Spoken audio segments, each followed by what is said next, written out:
Well, that's of course not just an AI problem, but we're just seeing, I think, the tip of the iceberg here. There is much more to be done. I think really the publishing community and the academic community is just getting started to address this problem. Of course, you mentioned the regulations, the European regulations, and increasingly in the US, this is a topic. Accessibility needs to be guaranteed.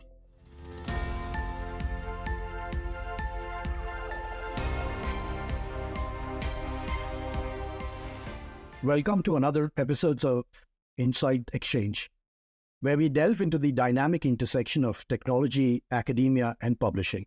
I'm your host, Nikesh Gosalia, and today we have an exceptional guest who stands at the crossroads of traditional medical publishing and cutting-edge technology. Joining us is Mitja-Alexander Linss, the Chief Marketing Officer at Cactus Publishers, with over 2 decades of experience in technology marketing and a keen understanding of the intricate relationship between artificial intelligence and knowledge management in academia. Mitja brings a wealth of insight to our discussion, having navigated the realms of both technology and science throughout his impressive career. In this episode, we'll explore the ways in which AI is reshaping knowledge management within the academic sector, the challenges and opportunities it presents, and the collaborative efforts required between academic institutions and publishing partners to integrate AI seamlessly into knowledge management processes. So buckle up for an insightful conversation with Mitja, where we unravel the future of AI in academia and its profound implications for knowledge dissemination and scientific progress.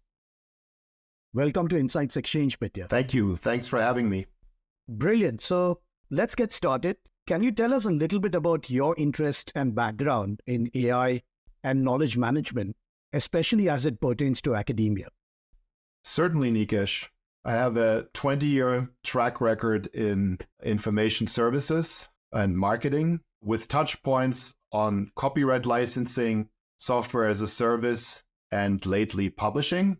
I've had the pleasure of leading marketing operations, global marketing operations for Research Solutions, better known as Reprints Desk, and have worked for SaaS startup companies, including a Canadian startup company focused on AI search and discovery and insurance, and I'm just generally really interested in knowledge management, entrepreneurial innovation, and AI. Lately, I've joined Cactus Publishers as head of marketing. Brilliant. That's very impressive, Mitja. And before we move on to the conversation about AI and going deeper into it, just to touch upon a little bit around the marketing experience that you have gained over the years. In your opinion, do you think the marketing landscape has changed? And if so, how do you think it has changed? Oh, it is constantly changing and evolving. I've been doing this for 20 years. And interestingly enough, some of the things that have been important back then are still important. I'll give you an example. Everybody predicted the death of the trade show 15 years ago. Guess what? We still have trade shows because people like to shake hands and like to meet, and that's not going to change. Despite the evidence of remote working and virtual events, there are still going to be events, but a lot of other things are changing. Targeting, segmentations, marketing technology is evolving fast. The things that are possible today, just possible in the last 5 years that haven't been possible 5 years ago, are breathtaking. And especially, of course, AI plays a big part of that. Generative AI has changed the game also in marketing. There's no question about it. There's lots of changes here. AI can support marketing efforts, can inform marketing efforts, but it's not going to replace a marketing as such. It's becoming more about being better able to generate content, to make informed decisions about content affinities of the audience, and that's where AI becomes extremely, extremely helpful. So the future marketer has to know how to master AI to generate content that is really, really liked and valued by the audience. And it's not about automating content generation. It's about making more informed decisions which content will ultimately be preferred by your audience. Wow, I love that, Mitja. I think that was so well put. On one side, it's constantly evolving, like you said. But on the other side, there are certain things that, have not changed and will probably not change. And we all have witnessed, I think we were there at the London Book Fair or any other event, and in person is back and back with a big bang. Everybody wants to meet, and there are things like Zoom fatigue. So there are certain things which will not change. So thank you so much for sharing that. Talking a little bit about AI, as it's been a hot topic for the last, I guess, year and a half, especially. How do you see AI transforming knowledge management within the academic sector? And what specific applications or benefits does it offer to academic institutions? Well, there's a lot to cover here, obviously, but I see few areas where we have developments specifically for publishing and for the academic institutions. There's, of course, enhanced search and discovery, whether through traditional library platforms or through conversational AI. There is the area of content summarization and extraction, so extraction of information from full text scientific articles. And then there's the whole area of ethics compliance and plagiarism detection. So automatically detect plagiarism and fraud in academic submissions, ensuring the integrity of research and academic work. That's a big area of focus, of course, for AI in the academic sector. And then just generally, generative AI, how does academic content is generated? How are research summaries and abstracts generated? How can generative AI support the editorial process? And last but not least, data and analysis and visualization is a big area, of course. How to process and analyze vast amounts of research data, helping researchers identify trends and correlations and patterns. Other areas are general research support. How can we make research faster, more productive? How can we support researchers to be faster? How can the peer review be faster and more effective? Thank you so much for sharing that, Mitja. I think we see similar trends with plagiarism and fraudulent practices growing at almost every other day. There is some or the other article about more of these issues emerging.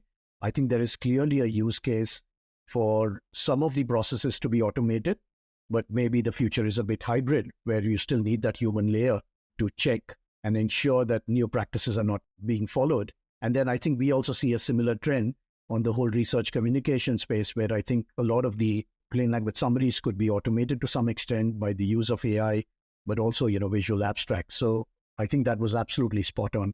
From your perspective, how should academic institutions measure the success of their AI-driven knowledge management initiatives? And are there any specific key performance indicators that they should focus to demonstrate the impact on education and research? Yes, of course. There are a number of them. First and foremost, the research impact needs to be measured and influenced by AI. And those are really traditional KPIs like the impact factor, citation counts, but also publication rates and the number of accepted papers. In a nutshell, how effective is AI to accelerate the process and increase the submission rate and make them more impactful? And that's of course at the core of measuring success in the academic sector or in publishing with AI. Then it is, of course, a question of library usage. So how can librarians increase demand for their library resources? And how can they measure that? And what are the user stats for library materials? Are they increasing with AI programs? That's another focus. Generally, I think it's all about time savings. It's all about efficiency and cost savings and research time savings. So how much time can be saved in literature reviews, in the analysis? That is, of course, another area where it's easy to measure success and where academic institutions and other stakeholders in the publishing field needs to focus when they want to measure success of AI initiatives. Ethics and compliance, we've already talked about it, a big area. How many fraud and plagiarism cases can be detected with AI? And what's the reduction of instances of misconduct that can be achieved through the use of AI? Other KPIs that are important. Accessibility and inclusivity, that's an area that we haven't talked about, but what's the number of students with disabilities accessing research resources? And can that be increased through AI? And can other compliance with industry standards achieved through AI? All these are measures and KPIs academic institutions and other stakeholders can take.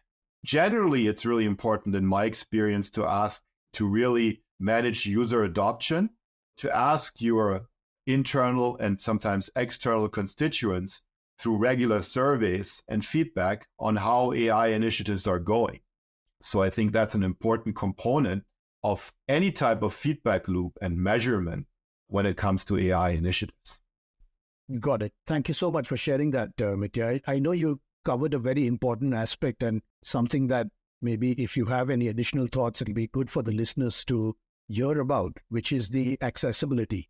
And we all know that there are very stringent rules and policies, regulations in Europe, of course, but many other countries as well. In your opinion, are all the stakeholders in the field of research doing enough, or is there more that can be done?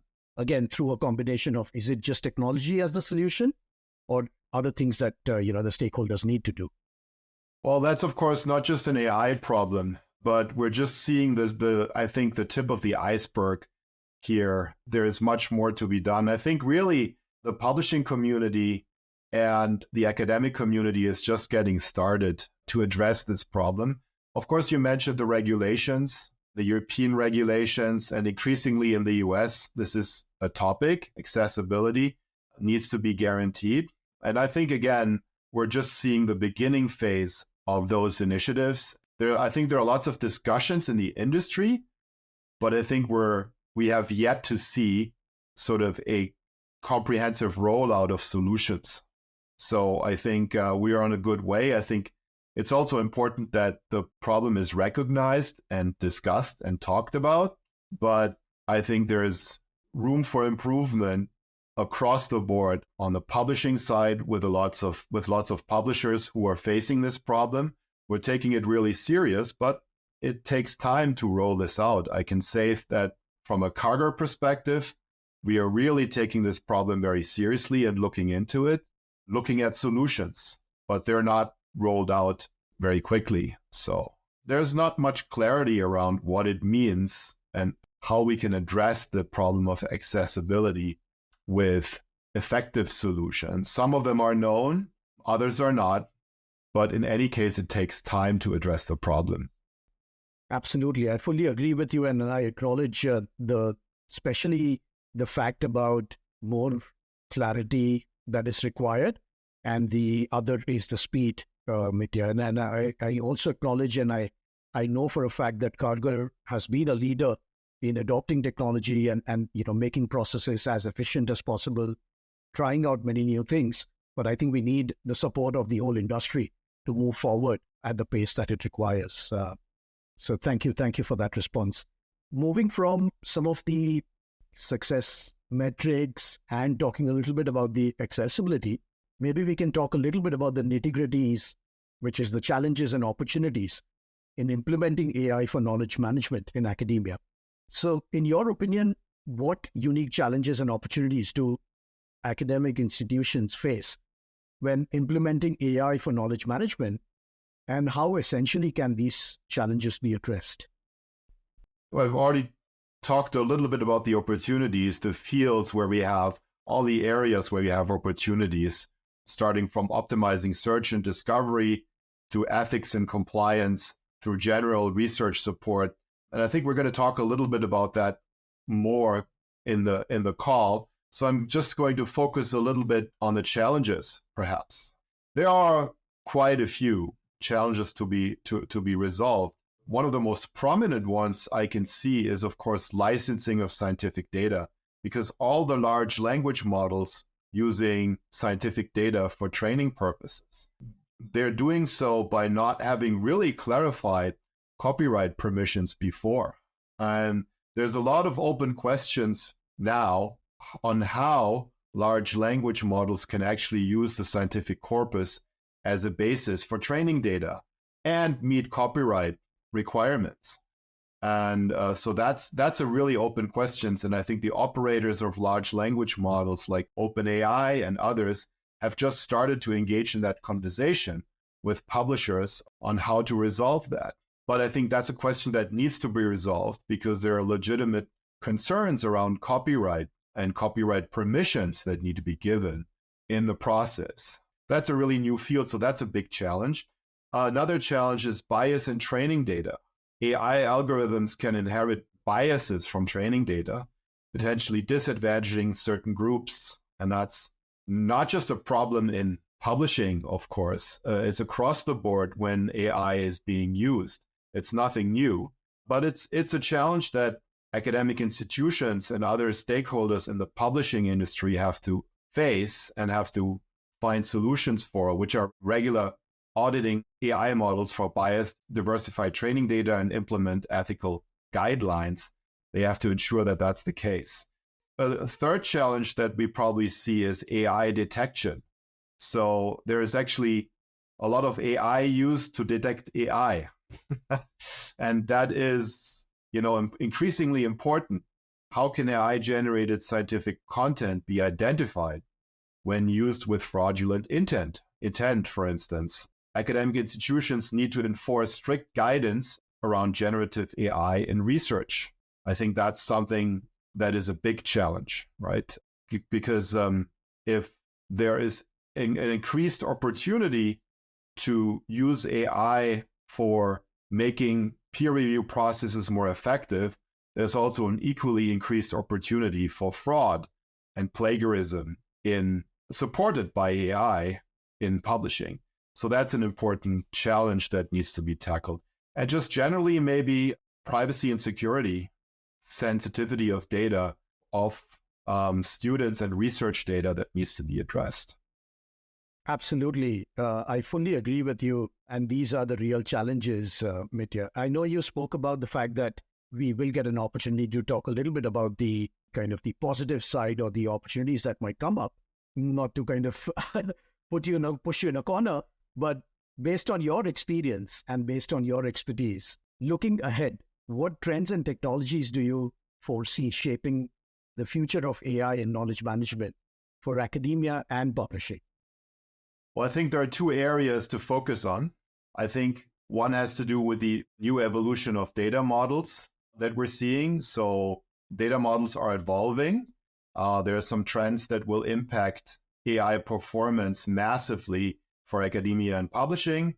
The massive data models will continue to scale, perhaps 1,000 times larger than ChatGPT is today. But the more important development we're seeing is that small data models will evolve as they are cheaper and cover 99% of today's AI needs. So niche data models will become more important. Furthermore, multimodal models will emerge, bringing together text, figures, and images, doing much more than just generative AI on the text or image side separately. Bringing them together will really enhance the overall AI experience.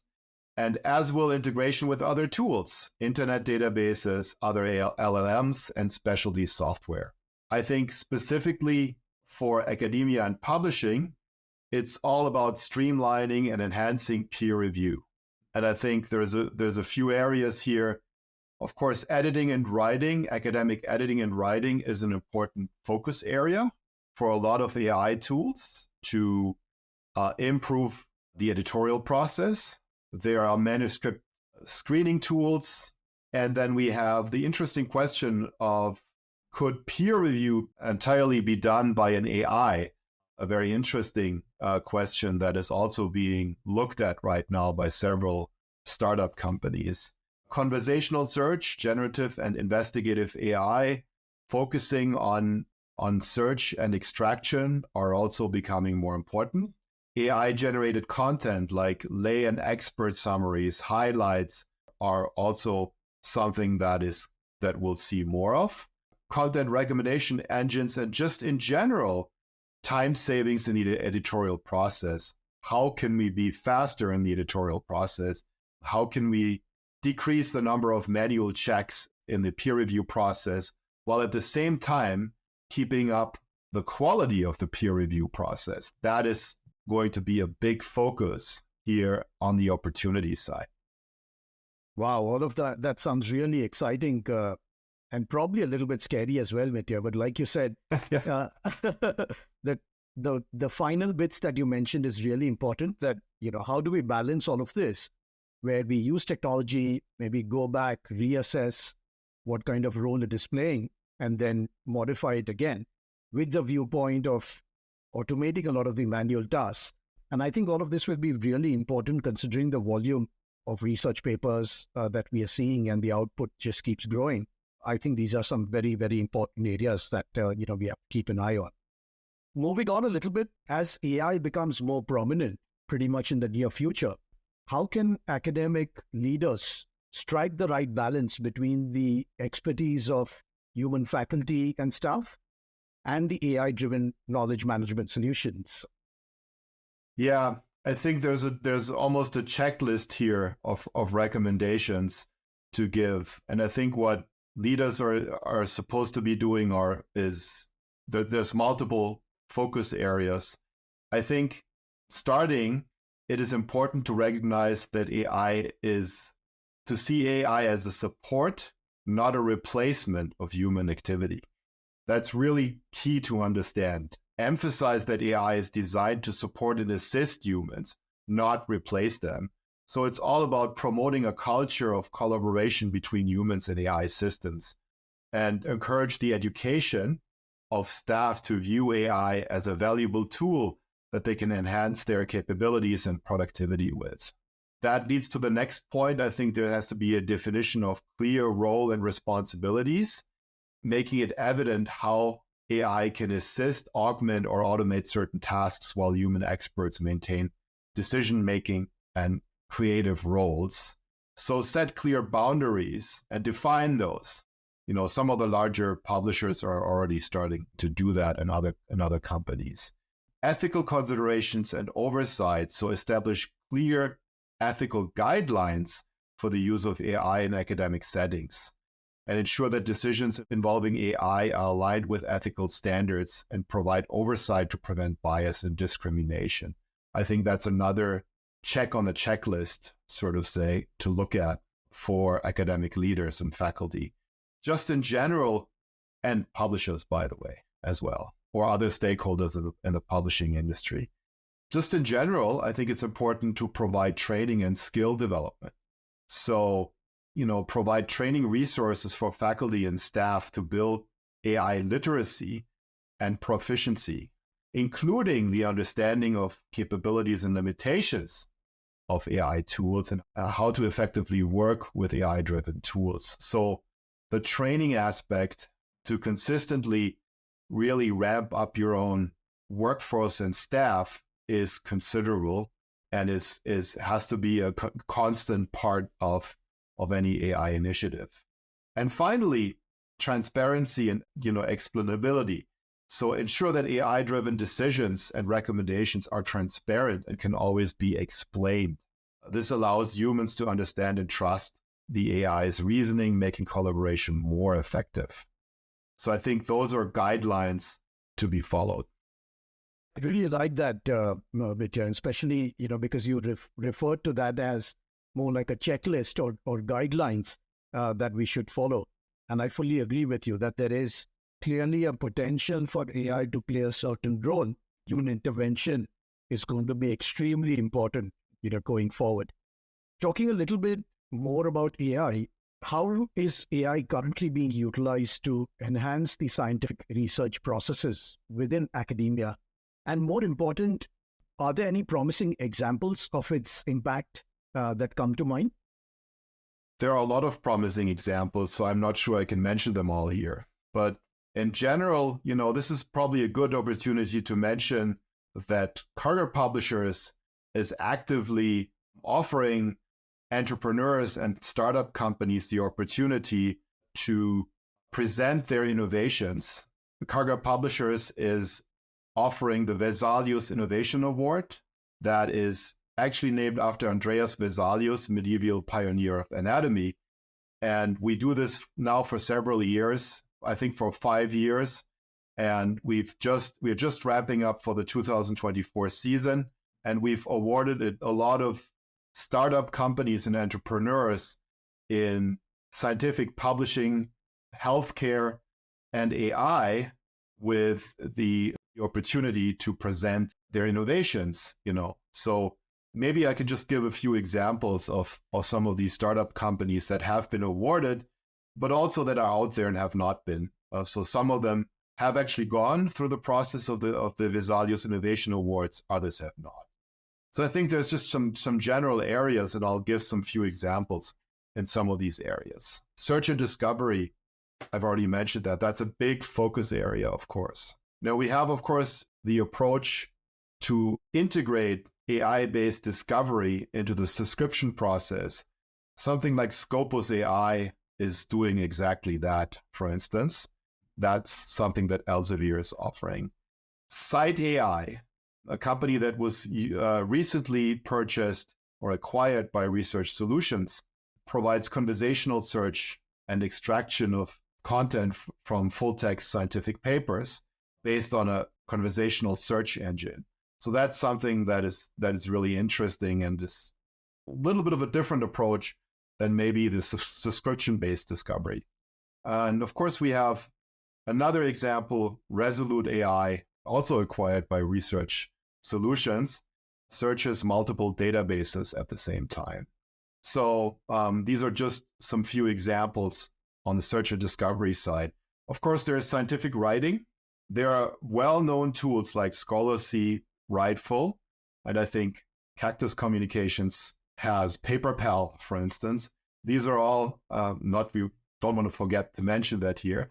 They are all, traditional academic writing tools that work with AI. Curie AI offers academic writing and editing, and I think it's offered by Springer Nature. So that's another example. The peer review process in general, what tools do we see here? We have a tool called Penelope AI, and that is focusing on screening manuscript submissions. SciScore, they provide a score for research validation and have been a 2022 runner-up in the Vesalius Innovation Awards. Global Campus is another example. They have been a 2023 finalist in the Vesalius Innovation Awards, and they are doing peer reviewer recommendations to find peer reviewers.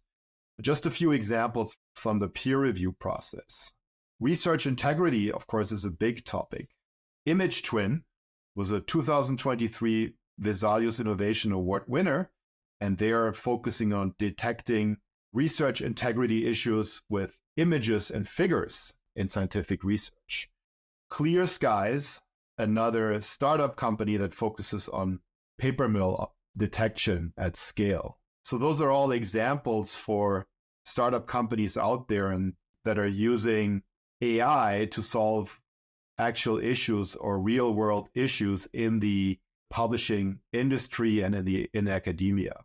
I think those are just a few examples. I could probably go on for hours now, and we don't have the time to do that. But Cargill Publishers is very proud of, offering and having launched the Vesalius Innovation Award to encourage the process of finding the next innovation in science, publishing, and AI. Thank you. Thank you so much for sharing that, Mitja. And I think I would want to acknowledge the great work done by Cargill Publishers, because I know for a fact, at least last couple of years, I've been attending the STM event in London as well. And it's an absolutely fantastic day, the STM Innovations Day, which pretty much ends with the awards function. But it's such a great event to meet a lot of entrepreneurs, a lot of folks who are very, very motivated to change some of the processes, and also the very positive feedback and motivation and enthusiasm that we see from the likes of traditional publishers, society. So everybody comes together and is looking to improve things. Thank you so much for the contribution and for running that event. And thank you so much for the list as well, Mitja. I think that was fantastic for anybody listening in. That was a great list rather than going online and finding which are the tools, I think that's a fantastic ready reckoner. And like you said, I think there are a lot of other startups which are coming up as well. But these are the ones which, at least we being part of the industry, we've heard a lot, and they're making some significant progress. So thank you so much for sharing that. Moving on, Mitja, I think your guidance, your advice, what are some of the recommendations that come to mind for publishers and even senior leaders in academia who are looking to enhance knowledge management using AI? What potentially could be a starting point for them, or how do they build and capitalize on this opportunity? I think it starts with a checklist I mentioned earlier, right? It starts with understanding AI's potential and limitations, and develop a clear understanding of what AI can do and what it cannot do. Equally important. Recognize that AI is a tool to assist and augment human capabilities, not a replacement for human expertise. And in that context, set clear objectives and priorities. Define the specific goals for your AI implementation. What is it that you would like to achieve? Have to really define that. I think that's an important part of the recommendation I would have. Is it improving content discovery? Is it enhancing the research process? Is it streamlining publishing workflows? Is it focusing on library users if we're talking about a library environment? So prioritizing initiatives that align with your institution's missions and needs is really crucial. And then involve stakeholders. I think that's really important. Involve all the stakeholders you have. Collaborate with faculty, researchers, librarians, and other key stakeholders to identify the most pressing challenges you have and opportunities that you can solve with AI, and involve everybody in the process and over communicate. I think that's really, really key. And invest in your own AI expertise. Build or acquire AI expertise within your organization. Employ data scientists, AI engineers, or partner with external experts if you don't have in-house expertise to help design and implement AI solutions. Focus on data quality and accessibility. We've already talked a little bit about that. Ensure that your data is clean, structured, and accessible, because only if that's the case, you can really see the full impact of AI.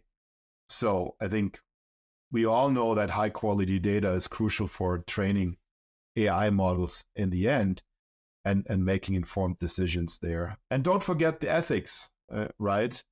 Ethical considerations are part of your approach here, and you need to really develop guidelines and policies that make sense for your institution or for your stakeholders, and establish and address the ethical concerns, the data privacy, or potential biases that are important to them. That's really crucial. And we're seeing this with a lot of players in the field.